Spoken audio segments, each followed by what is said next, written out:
dalam kitab Mafahim Yajibu Antussoha karangan Sayyid Muhammad bin Alawi bin Abbas Al-Maliki. Itu seorang ulama besar ahli hadis kota Mekah.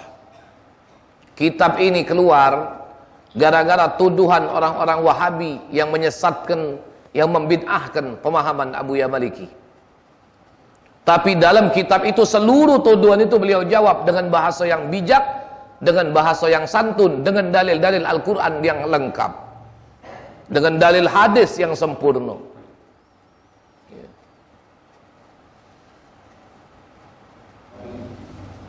Bagaimana istimewanya bumi Madinah.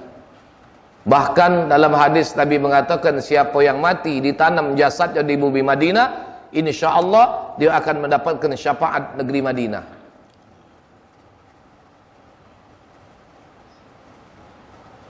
Debunya lagi ubat.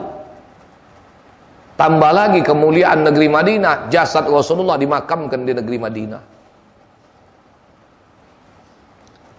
Asal segala berkah, sumber segala rahmat tertanam di negeri Madinah.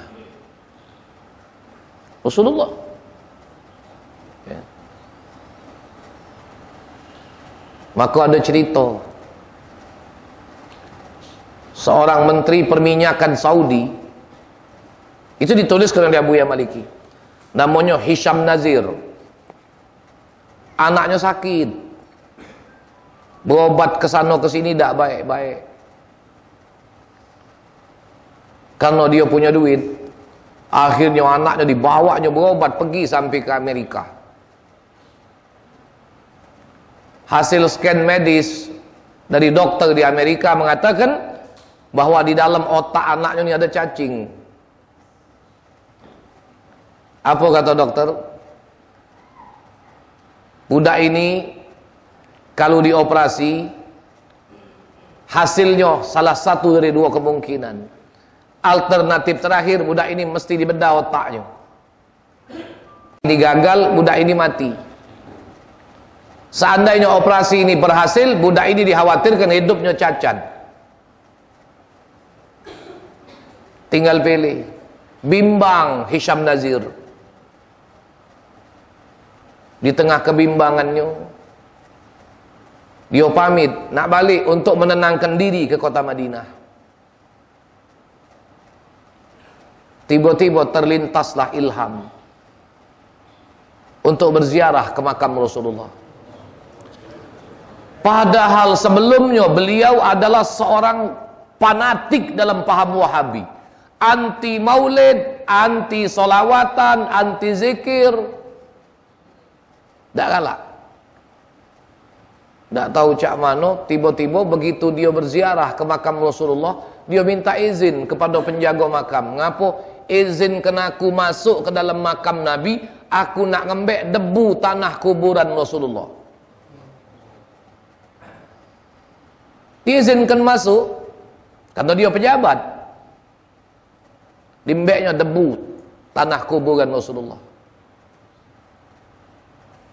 Debu inilah dibawanya berangkat lagi ke Amerika. Diusapkannya di kepala anaknya. Tahu-tahu begitu di scan medis lagi, dokter bingung, cacing tadi tak katik lagi di dalam otak anaknya. Allahu yashfih biiznillah, Allah sembuhkan dengan izin Allah Subhanahu wa taala. Urung operasi, apa lagi nak dioperasi?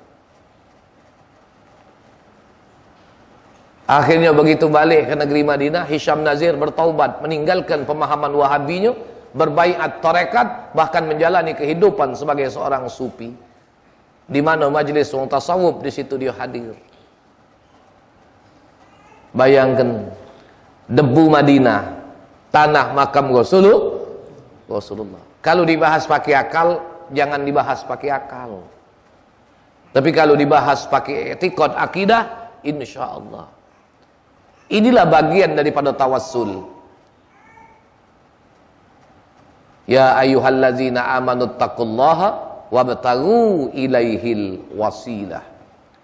orang-orang yang beriman, bertakwalah kamu kepada Allah dan carilah wasilah yang bisa menyampaikan kamu kepada Allah. Siapa lagi wasilah yang terbesar dalam alam semesta ini untuk sampai kepada Allah kalau bukan Habibuna Muhammad sallallahu alaihi wasallam. Wasilahnya adalah Rasulullah. Ada yang sakit, berobat ke sana ke sini. Ini hadis, Pak, di zaman Rasulullah. Ya. Ternyata sakitnya tidak juga baik, tidak juga sembuh. Akhirnya dia datang kepada Rasul sallallahu alaihi wasallam. Akhirnya Rasulullah mengecup jarinya. Kemudian jari ini oleh Rasulullah ditempelkannya di tanah, di bumi, sambil digosok oleh Rasulullah. Kemudian jari tadi diusapkan pada tempat yang sakit. Apa yang dibaca oleh Rasulullah? Turbatu ardina biriqati ardina yashfiha bi ardina bi izni rabbina. Itu yang dibaca oleh Rasulullah. Hadis itu. Debu negeri kami, air ludah yang bercampur debu negeri kami, Allah sembuhkan dia dengan izin Tuhan kami. Halan yashfi, saat itu juga sakitnya disembuhkan oleh Allah Subhanahu wa taala. Nah, maka itu dengan dalil-dalil ini jangan pernah sedikit pun kita bersuudzon kepada negeri Madinah. Mulia negeri Madinah. Itu Habib Zain bin Smith berebut wong kaya nak ngajak beliau. Bahkan dari Indonesia ada seorang mantan menteri, pengusaha hebat yang sanggup, kalau Habib Zain bin Smith nak pindah ke Indonesia, dia sanggup ngurus segala biaya, segala surat menyurat untuk jadi warga negara Indonesia. Bahkan dia sanggup menjual lahan, dia sanggup tegak ke pesantren, nak kendak yang model apa dibangunkan. Tapi apa kata Habib Zain bin Smith? Tidak. Biarlah aku tetap di negeri Madinah, kecuali aku sudah dapat isyarat dari Rasulullah sallallahu alaihi wasallam.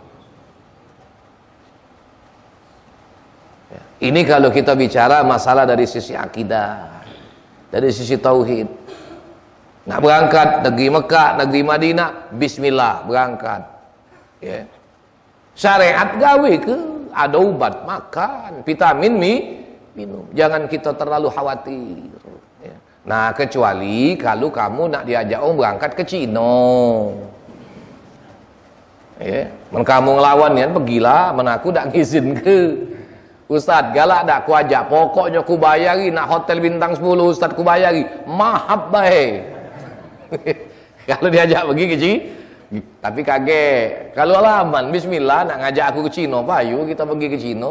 Ya. Iya. Nah, jadi belajar pakai wajib, belajar tauhid wajib, belajar tasawuf wajib. Wajibnya wajib apa? Wajib ain, bukan wajib kifayah. Ya, wajib ain.